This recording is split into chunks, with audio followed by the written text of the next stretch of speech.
جی، باب تحریض النبی، یہ باب ہے، اور اس باب سے حضرت مصنف امام بخاری رحمۃ اللہ علیہ یہ بتلانا چاہتے ہیں کہ طلبہ جو کچھ مدرسے میں پڑھ رہے ہیں، جو کچھ علم سیکھ رہے ہیں، جو کچھ یاد کر رہے ہیں، یہ پڑھا ہوا علم اور یاد کی ہوئی باتیں یہ خود طلبہ کی، طالب علم کی جاگیر نہیں ہے، بلکہ یہ علم ان کے پاس ایک امانت ہے، اور اس طالب علم پر لازم و ضروری ہے کہ اس امانت کو امت تک وہ پہنچائے۔ چنانچہ اس باب سے مصنف یہی ثابت کرنا چاہتے ہیں کہ وفد عبد القیس کو نبی اقدس صلی اللہ علیہ وسلم نے کئی ساری باتوں کا حکم دیا تھا، اور یہ کہا تھا کہ ان کو اپنے قبیلے کے لوگوں کو جا کر کے بتانا۔ تو گویا وفد عبد القیس نے نبی اقدس صلی اللہ علیہ وسلم کے پاس آ کر کے علم سیکھا، اور نبی صلی اللہ علیہ وسلم نے یہ کہا کہ یہ باتیں پھر تم اپنے گھر والوں میں جا کر کے، پیچھے رہنے والوں میں جا کر کے بتانا۔ تو کیا پتہ چلا کہ طالب علم جو کچھ سیکھ رہا ہے وہ گھر والوں میں پہنچ کر کے، امت میں پہنچ کر کے پھر وہ باتیں بتانی ہوں گی۔ اور نبی اقدس صلی اللہ علیہ وسلم چونکہ ان کو یہ کہہ رہے ہیں کہ یہ باتیں جا کر کے تم بتانا، تو اس سے اس بات کی طرف بھی اشارہ ملتا ہے، اور اس بات کی طرف اشارہ ہوتا ہے کہ استاد کو بھی چاہیے کہ وہ اپنے شاگردوں کو دو باتوں کی ہدایت اور تلقین کرے۔ ایک یہ کہ جو کچھ پڑھا اور سیکھا ہے اس کو پورے طور پر یاد کرے، کیونکہ یہاں پر یہ آ رہا ہے اَيَحْفَظُوا، یاد کرے۔ نبی اقدس صلی اللہ علیہ وسلم کہہ رہے ہیں کہ یاد کرو، تو استاد کو بھی چاہیے کہ اپنے طلباء کو یہ وصیت کرے، تاکید کرے کہ بھائی علم یاد کرو۔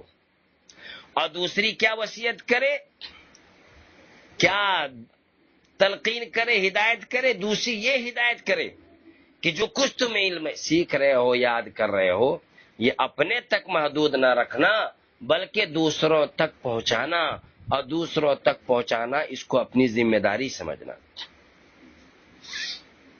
ٹھیک ہے، یہ ہے اس باب کا مقصد۔ قرآن نے خود کہا ہے وَلِيُنذِرُوا قَوْمَهُمْ، کہ ہر قوم میں کچھ لوگ ایسے ہونے چاہیے کہ جو علم حاصل کرے، اور علم حاصل کرنے کے بعد جب اپنی قوم میں لوٹے تو کیا کہتے ہیں، علم حاصل کرنے کے بعد ان کو عذاب آخرت سے اپنی قوم کو ڈرائے، تاکہ لوگ آخرت کی تیاری میں لگ جائیں۔ یہ علماء کا فرض منصبی قرآن نے بیان کیا ہے۔ یہاں بھی نبی اقدس صلی اللہ علیہ وسلم نے حدیث میں یہی بات بیان کی ہے، اور یہ باب قائم کر کے مصنف یہی بات بتلانا چاہتے ہیں۔ اور اس باب میں جو حدیث آئی ہے وہ وفد عبد القیس والی ہے، اور وفد عبد القیس والی جو حدیث ہے ما قبل میں آ چکی ہے، ما قبل میں آئی ہے۔ آپ پیچھے صفحہ کھول کر کے اگر دیکھیں تو آپ کو صفحہ نمبر 13 پر ایک باب ملے گا، باب اداء الخمس من الایمان، کتاب الایمان میں صفحہ نمبر 13 پر اگر آپ اوپر سے لائن گنیں گے تو 1 2 3 4 5 6 7 8 9ویں لائن میں یہ باب آ رہا ہے۔ ٹھیک ہے، باب اداء الخمس، وہاں پر یہ کیا کہتے ہیں وفد عبد القیس کا تذکرہ آیا ہے، اور وہ باب جب آیا تھا اور وفد عبد القیس والی حدیث آئی تھی تو وہاں پر اس حدیث سے متعلق ساری گفتگویں کر دی گئی تھی، اس لیے یہاں پر اس حدیث پر مزید کوئی گفتگو نہیں کی جا رہی ہے، اس لیے آپ ترجمہ دیکھیے۔ البتہ یہ بات یاد رکھیے کہ حضرت امام بخاری رحمۃ اللہ علیہ کے نزدیک وفد عبد القیس کی حدیث میں اصل بات ایمان ہے، اس لیے اس کو کتاب الایمان میں بھی لائے ہیں، اور باقی جو 4 باتیں ہیں جس کا تذکرہ یہاں پر آ رہا ہے، تو وہ 4 باتیں اسی ایمان کی کیا ہے؟ وضاحت ہے. جو 4 باتیں حدیث میں آ رہی، ترجمے میں آ جائے گی وہ چاروں باتیں. اس لیے حضرت امام بخاری رحمت اللہ علیہ نے ترجمہ میں لفظ ایمان استعمال کیا ہے، کہا یحفظ الایمان. اور باقی باتیں مثال کے طور پر ذکر کی ہے، اور باقی باتوں کو علم میں کیا کر دیا ہے؟ داخل کر دیا ہے. ٹھیک ہے، دیکھیے ترجمہ دیکھیے. اب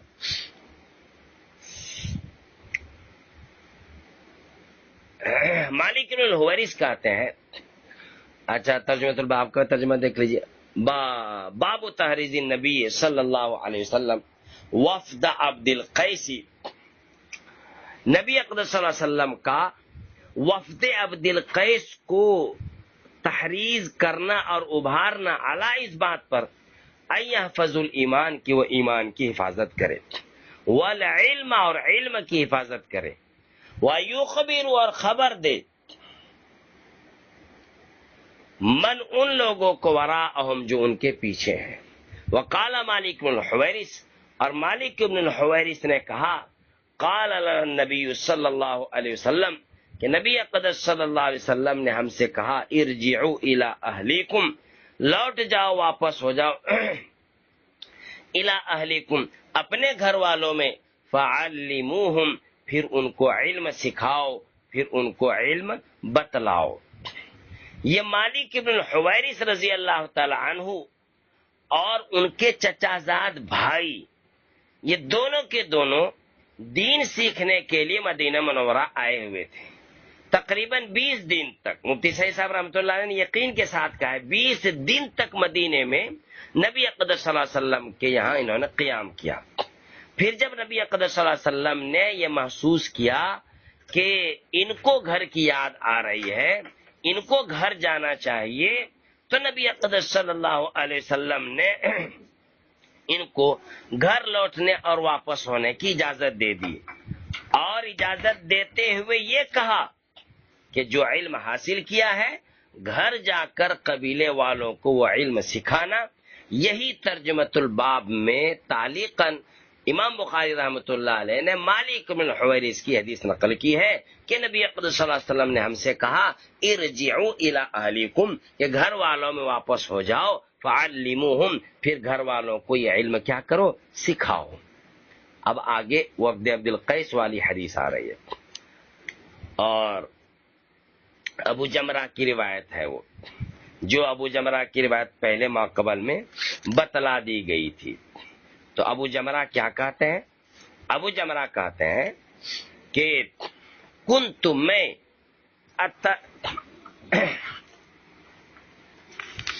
ابو جمرہ کہتے ہیں کنت اترجم میں ترجمہ کرتا تھا بین ابن عباس و بین الناس، حضرت عبداللہ ابن عباس اور لوگوں کے درمیان.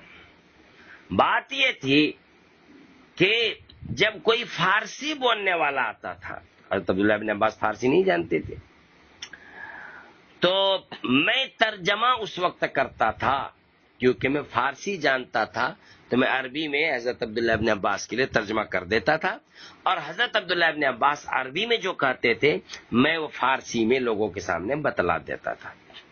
فقال تو حضرت عبداللہ ابن عباس رضی اللہ تعالیٰ عنہما نے ارشاد فرمایا ان وفد عبد القیس اتوا النبی صلی اللہ علیہ وسلم، نبی اقدس صلی اللہ علیہ وسلم کے پاس آئے.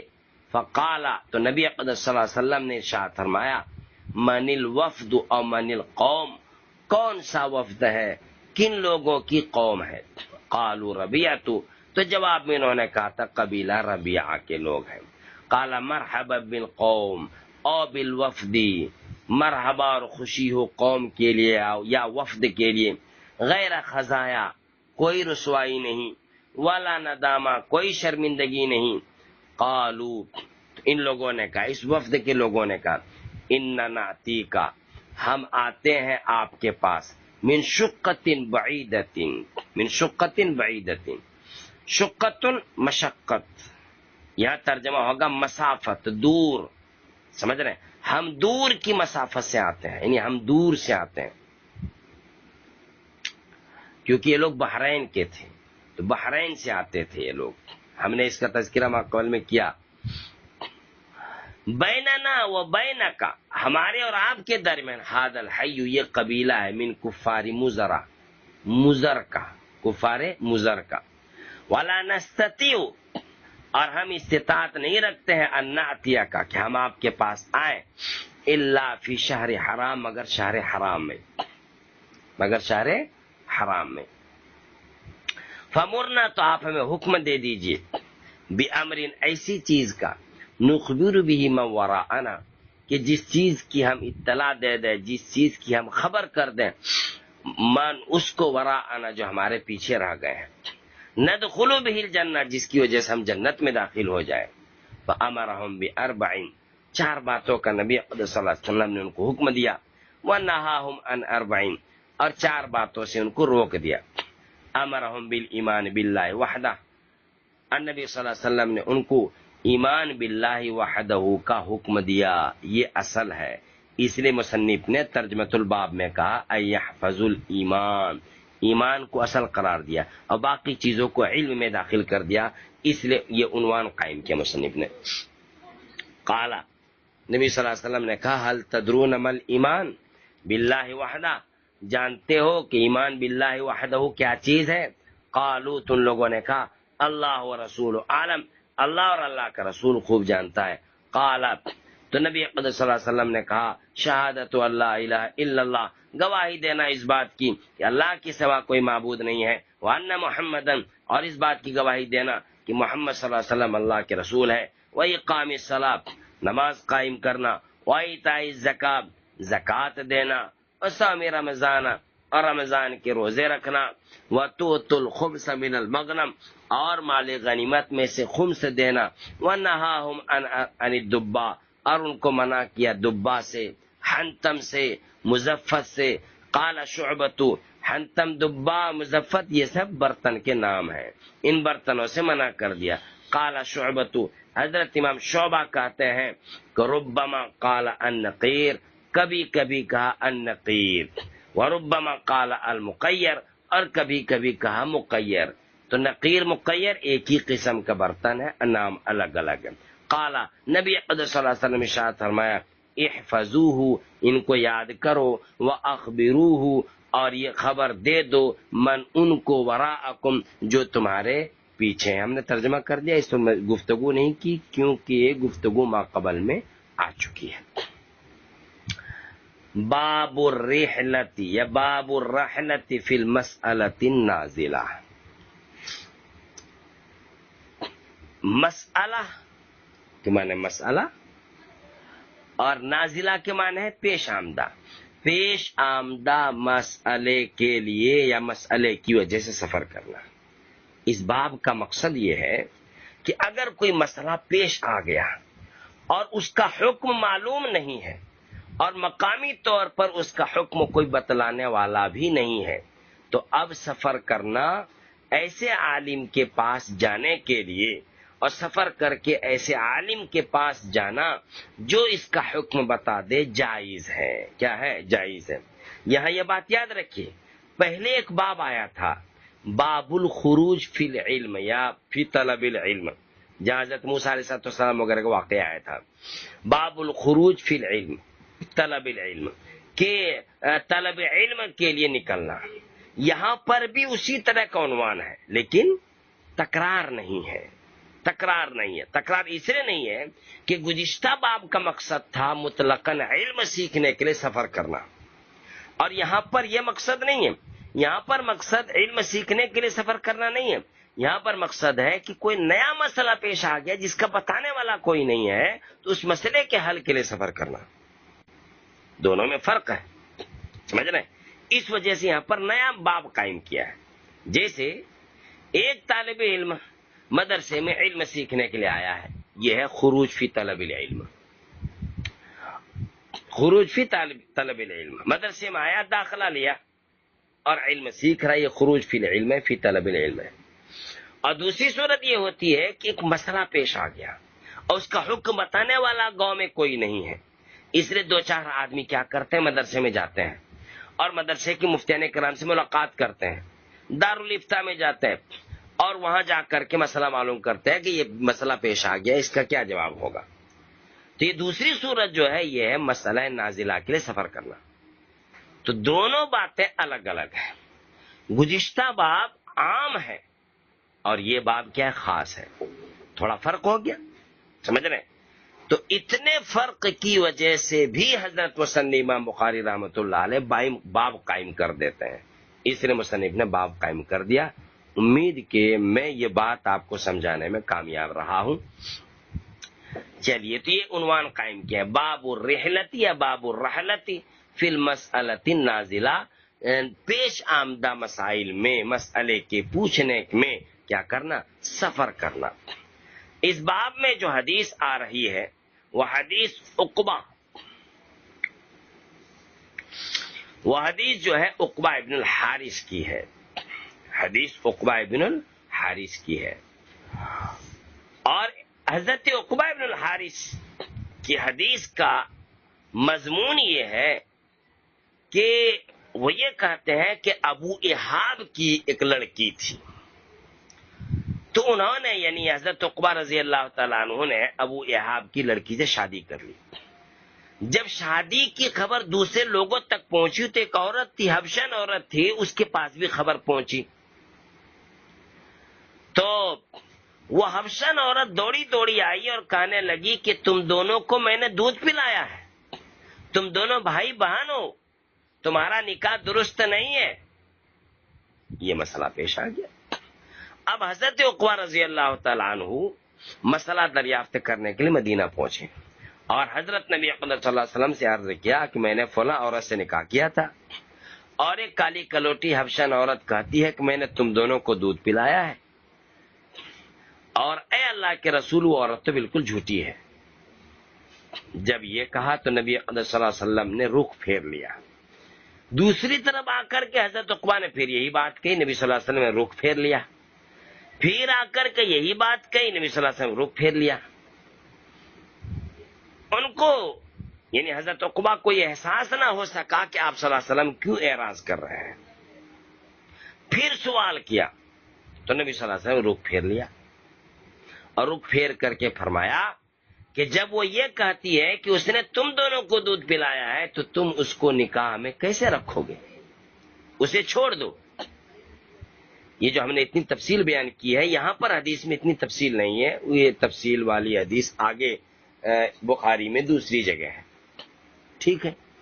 اب آپ کیا کہتے ہیں، حدیث کا ترجمہ دیکھیے، اور ترجمہ دیکھنے کے بعد ترجمے کے ساتھ کچھ ضروری وضاحت آ جائیں گی۔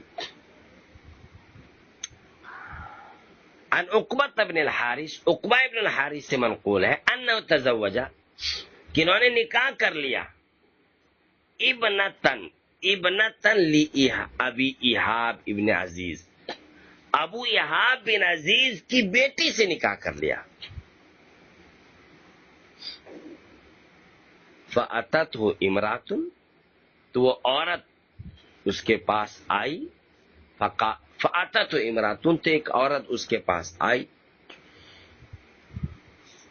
فقالت، پھر کہنے لگی، انی قد ارضعت عقبہ، کہ میں نے تو دودھ پلایا ہے عقبہ کو، واللتی، اور اس لڑکی کو بھی، تزوج بها، جس سے اس آدمی نے شادی کی ہے۔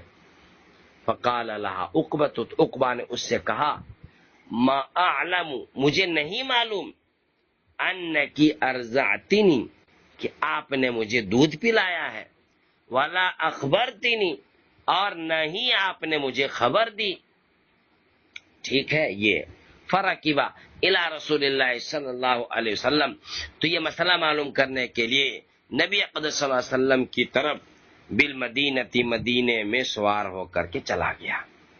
فرکبا، تو سوار ہوئے نبی اقدس صلی اللہ علیہ وسلم کی طرف بالمدینتی، مدینے، یہ مکہ میں تھے، ٹھیک ہے، لیکن نیچے لکھا ہوا اے من مکہ، تھا مکہ۔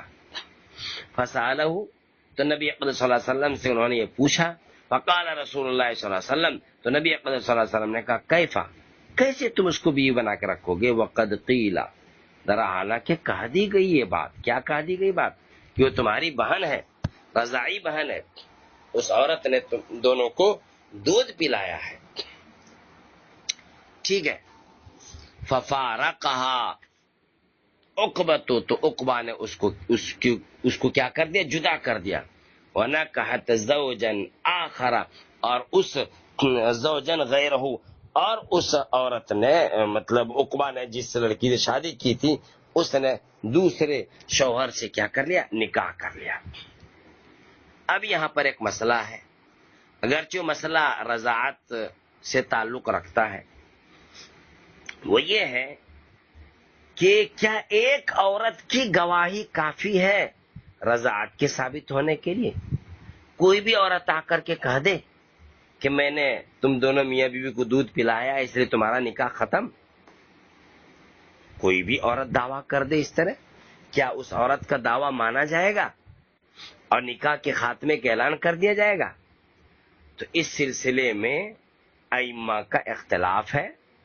حضرت امام احمد رحمۃ اللہ علیہ تو یہ ارشاد فرماتے ہیں کہ اگر تنہا اکیلی عورت ہے، ٹھیک ہے، اور وہ خود دودھ پلانے والی ہے، یعنی خود دودھ پلانے والی عورت اکیلی، اس کے ساتھ کوئی اور گواہ وغیرہ نہیں ہے، خود دودھ پلانے والی عورت اگر اس بات کا دعویٰ کرے اور دوسرا کوئی گواہ نہیں ہے تو اس سے قسم لی جائے گی. قسم لینے کے بعد اس کی بات معتبر ہوگی اور رضاعت ثابت ہو جائے گی. ٹھیک ہے، یہ حضرت امام احمد کہتے ہیں. پھر سے سن لیجئے، حضرت امام احمد رحمۃ اللہ علیہ کا یہ فرمانا ہے، یہ کہنا ہے کہ خود دودھ پلانے والی عورت اگر یہ دعویٰ کرے کہ اس نے دودھ پلایا ہے اور اس دعوے کے ساتھ ساتھ اگر کوئی دوسرا گواہ نہیں ہے تو وہ قسم کھائے تو اس عورت کی بات مانی جائے گی اور رضاعت کے ثبوت کا فیصلہ کر دیا جائے گا. اور حضرات ائمہ ثلاثہ کہتے ہیں کہ اکیلی عورت کی بات نہیں مانی جائے گی، چاہے وہ خود دودھ پلانے والی ہو یا کسی عورت کے بارے میں دودھ پلانے کا دعویٰ کرے. چنانچہ حضرت امام شافعی رحمۃ اللہ علیہ کے نزدیک دو مردوں کی یا ایک مرد اور دو عورتوں کی یا چار عورتوں کی گواہی ضروری ہے. اس سے کم کی شہادت کافی نہیں ہوگی. امام شافعی کا مذہب ہے.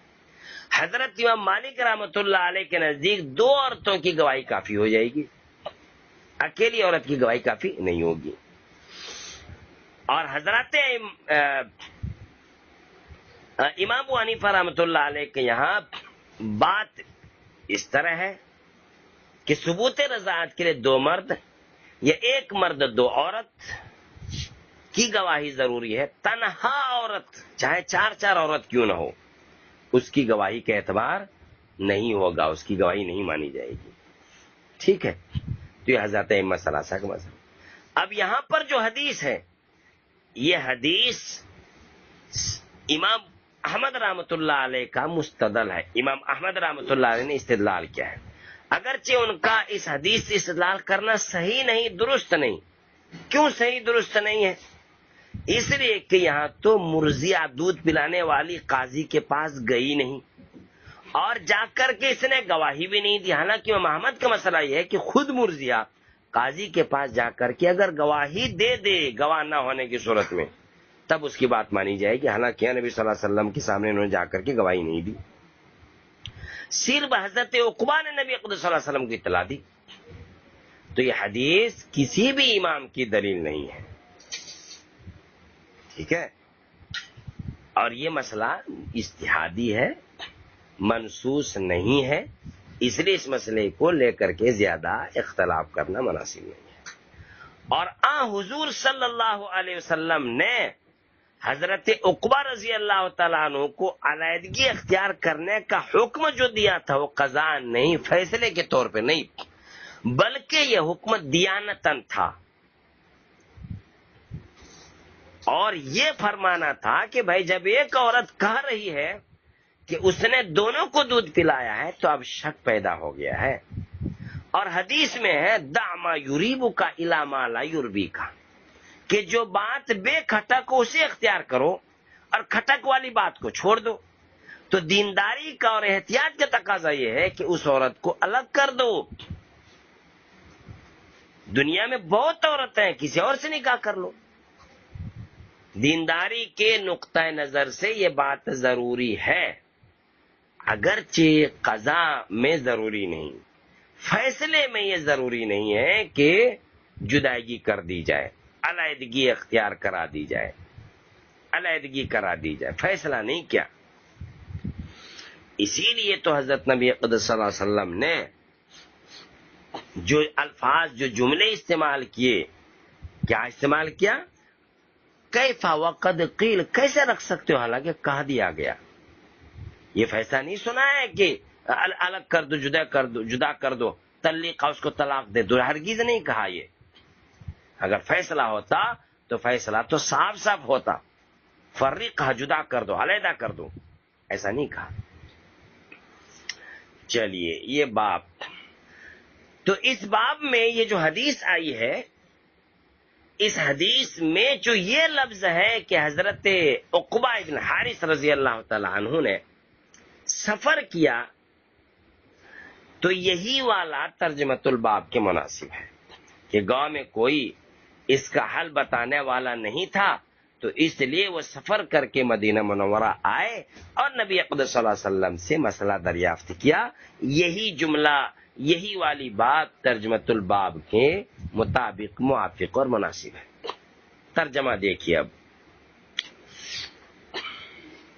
باب الرحلۃ فی المسألۃ النازلہ، یہ باب اس بات کے بیان میں کہ پیش آمدہ مسئلے میں سفر ہوگا، سفر کرنا جائز ہے. حدیث عقبہ ابن الحارث کی، انہ تزوج، انہوں نے نکاح کیا،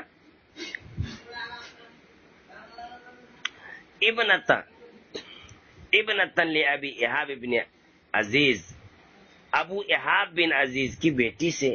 فاتت امراتن، تو آئی اس کے پاس ایک عورت، فقالت، پھر کہنے لگی، انی قد ارضعت عقبۃ والتی، میں نے دودھ پلایا ہے عقبہ کو اور اس عورت کو جس سے انہوں نے نکاح کیا ہے. فقال لها عقبۃ، تو حضرت عقبہ نے ان سے کہا، ما اعلم، مجھے نہیں معلوم، انکی ارضعتنی، کہ آپ نے ارضعتنی، کہ آپ نے مجھے دودھ پلایا ہے، ولا اخبرتنی،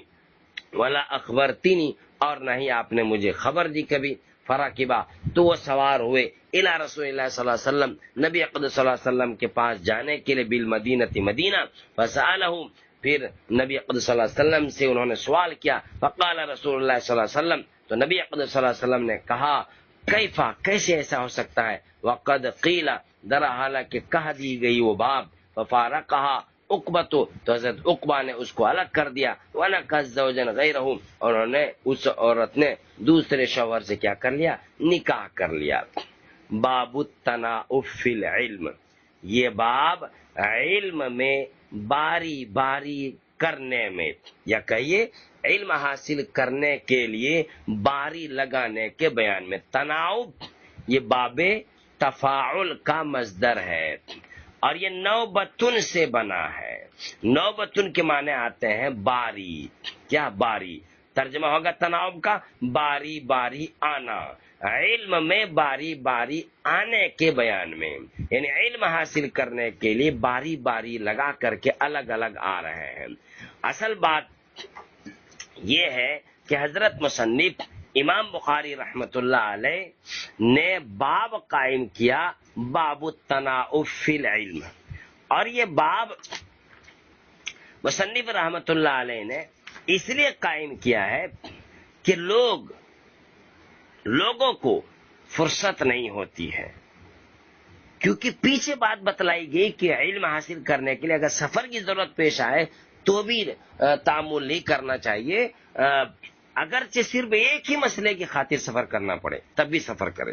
لیکن کبھی ایسا ہوتا ہے کہ انسان کو تحصیل علم کا جذبہ اور شوق تو ہے کہ وہ علم حاصل کرے، مسئلہ معلوم کرے، فتوے سیکھے، مگر کثرت مشاغل کی وجہ سے مہلت نہیں ملتی وقت نہیں ملتا، تو ایسے حضرات کے لیے یہ باب قائم کر کے امام بخاری رحمۃ اللہ علیہ نے طریقہ بیان کر دیا کہ بھائی جن کے ساتھ مل کر کے تم کام کرتے ہو، جن کے ساتھ مل کر کے تم کھیتی باڑی اور تجارت کرتے ہو، ان کے ساتھ تم باری لگا لو کہ ایک دن وہ کام کریں گے، اس دن تم علم سیکھنے آؤ گے، اور ایک دن تم کام کرو گے، وہ سیکھنے کے لیے آئے گا۔ جس دن وہ سیکھنے کے لیے آئے گا واپس ہو کر کے ساری باتیں وہ آپ کو بتا دے گا، اور جس دن آپ سیکھنے کے لیے آئیں گے واپس جا کر کے آپ ساری باتیں علم کی ان کو بتا دیں گے۔ چنانچہ صحابہ کرام یہی ایسے ہی تھے کہ ان کو فرصت نہیں تھی۔ عامتاً صحابہ کرام بڑی عمر میں مسلمان ہوئے تھے، ان سب کا کاروبار تھا، کوئی تجارت کرتے تھے، کوئی کھیتی باڑی کرتے تھے، کوئی باغبانی کیا کرتے تھے، اس لیے انہوں نے علم حاصل کرنے کے لیے باریاں مقرر کر رکھی تھی۔ ٹھیک ہے، کیا باریاں مقرر کر رکھی تھی۔ اب جس میں حدیث آ رہی ہے اس حدیث میں حضرت عمر فاروق رضی اللہ تعالیٰ عنہ کا واقعہ آ رہا ہے کہ حضرت عمر فاروق رضی اللہ تعالیٰ عنہ نے اپنے ایک پڑوسی سے باری مقرر کر لی تھی۔ اس پڑوسی کا نام عتبان بن مالک، انصاری پڑوسی تھے، قبیلہ بنی امیہ بن زید میں رہتے تھے، اور یہ جو قبیلہ تھا مدینے کے عوالی میں رہتا تھا، دور میں۔ تو حضرت عمر فاروق رضی اللہ تعالیٰ عنہ کہتے ہیں کہ جب ہم نے باری مقرر کر لی تو ایک مرتبہ میرے پڑوسی کی باری تھی مدینے آ کر کے علم سیکھنے کی، تو وہ جب مدینے آیا نبی اقدس صلی اللہ علیہ وسلم سے علم سیکھنے لگا،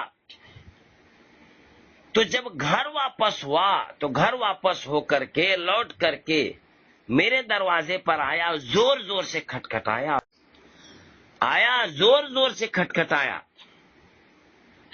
اور پوچھنے لگا کیا آپ گھر میں ہیں؟ تو حضرت عمر فاروق کہتے ہیں کہ میں بڑا گھبرایا، میں گھبرا کر کے باہر نکلا تو میرے اس پڑوسی نے کہا کہ بہت بڑا حادثہ پیش آ گیا ہے۔ پھر حضرت عمر کہتے ہیں کہ میں میری جو بیٹی تھی حفصہ ان کے پاس گیا، وہ رو رہی تھی، میں نے پوچھا کیا تم سب کو رسول اللہ صلی اللہ علیہ وسلم نے طلاق دے دی ہے؟ اس نے کہا مجھے نہیں معلوم ہے۔ پھر حضرت عمر کہتے ہیں کہ میں نبی صلی اللہ علیہ وسلم کے پاس آیا، میں کھڑا رہا، غلام کے ذریعے سے اجازت طلب کی، سارا سب کچھ ہوا۔ یہ سارا واقعہ ہے۔ دیکھیے اس واقعے کی جو حدیث آ رہی ہے اس میں تفصیل یہ ہے کہ مدینہ منورہ میں جب تفصیل یہ ہے کہ حضرت نبی اقدس صلی اللہ علیہ وسلم کی آمدنی جب بڑھ گئی اور کچھ روپیے پیسے زیادہ ہو گئے تو ازواج مطہرات، اور روپیے پیسے زیادہ کیوں ہوئے تھے، آمدنی کیوں بڑھی تھی؟ آمدنی اس لیے بڑھی تھی کہ قبیلہ بنو نذیر اور قبیلہ بنو قریظہ ان کی فتوحات نبی اقدس صلی اللہ علیہ وسلم کے پاس آئی تھی، تو ازواج مطہرات نے نبی اقدس صلی اللہ علیہ وسلم سے نفقے میں اضافے کی گزارش کی تھی۔ نبی اقدس صلی اللہ علیہ وسلم کو اس مطالبے سے رنج ہوا تھا، تکلیف ہوئی تھی کہ یہ تم لوگوں کا مطالبہ صحیح نہیں ہے، یہ مطالبہ نہیں کرنا چاہیے۔ تو اور نبی اقدس صلی اللہ علیہ وسلم کو ایسا غصہ ہوا، نبی صلی اللہ علیہ وسلم ایسے ناراض ہوئے کہ نبی اقدس صلی اللہ علیہ وسلم بس اپنی تمام بیگمات سے الگ تھلگ ہو کر کے ایک کمرے میں الگ ہو گئے، اور حضرت عائشہ صدیقہ رضی اللہ تعالی عنہا کا جو کمرہ تھا اس کے اوپر ایک کمرہ بنا ہوا تھا، وہاں نبی صلی اللہ علیہ وسلم چلے گئے۔ اب ادھر ساری بیگمات پریشان تھی، رو رہی تھی۔ اس واقعے سے پورے مدینے میں کوہرام مچ گیا۔ اس دن حضرت عمر کے بعد جو پڑوسی تھے عتبان بن مالک، ان کی باری تھی۔ جب انہوں نے یہ سارا واقعہ دیکھا تو حضرت عمر کے پاس وہ آ کر کے کھٹکھٹایا، حضرت عمر گھبرا کر باہر نکلے تو انہوں نے کہا کہ بڑا حادثہ پیش آیا۔ حضرت عمر نے پوچھا کیا ہوا، کیا غسان والوں نے حملہ کر دیا ہے؟ اور یہ سوال اس لیے کیا کہ ان دنوں میں غسان کے مدینے پر حملہ کرنے کی افواہ بڑی تیزی سے گشت کر رہی تھی، اور لوگوں میں یہ خبر پھیلی ہوئی تھی کہ غسان والے ہم پر حملہ کرنے والے ہیں۔ ٹھیک ہے، تو انہوں نے کہا نہیں ایسا کچھ نہیں ہوا ہے، اس سے بھی بڑا واقعہ پیش آیا ہے۔ نبی اقدس صلی اللہ علیہ وسلم نے اپنی تمام بیویوں کو طلاق دے دی ہے. یہ خبر دی کس نے؟ عتبان بن مالک نے. تو حضرت عمر رضی اللہ تعالیٰ عنہ کی چونکہ بیٹی بھی ان کی نکاح میں تھی، اس لیے حضرت عمر فاروق رضی اللہ تعالیٰ عنہ باپ ہونے کی حیثیت سے بہت پریشان ہو گئے. ان کو بڑی بے چینی سی رہی، بڑی بے چینی میں انہوں نے رات گزاری. صبح سویرے مسجد نبوی میں پہنچے اور سب سے پہلے حضرت حفصہ کے پاس پہنچے. اور جب وہاں پہنچے تو حضرت حفصہ رو رہی تھی. ان سے پوچھا کیا نبی اکرم صلی اللہ علیہ وسلم نے تم سب کو طلاق دے دی ہے؟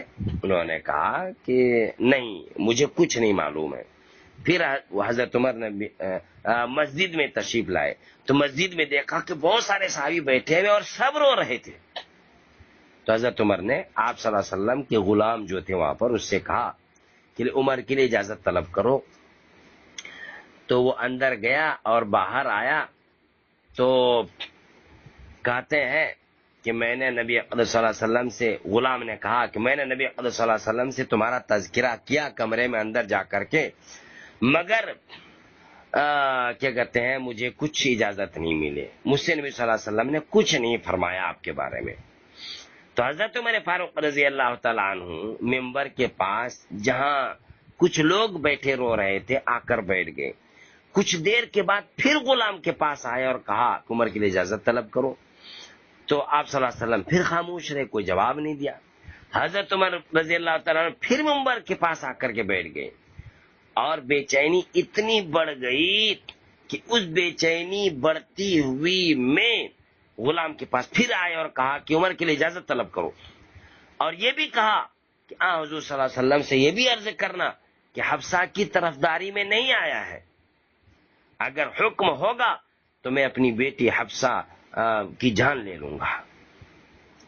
یہ بات حضرت عمر فاروق رضی اللہ تعالیٰ عنہ نے دروازے کے پاس جا کر کے اتنے زور سے کہی.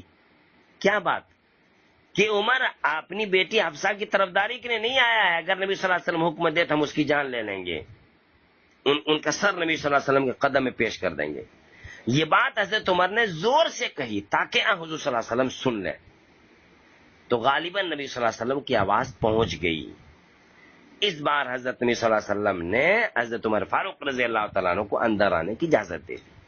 حضرت عمر فاروق رضی اللہ تعالیٰ عنہ حجرے میں داخل ہوئے. کھڑے کھڑے ہی تھے اور کھڑے کھڑے انہوں نے سوال کیا، یا رسول اللہ کیا آپ نے ازواج مطہرات کو طلاق دے دی؟ آپ صلی اللہ علیہ وسلم فرمایا نہیں.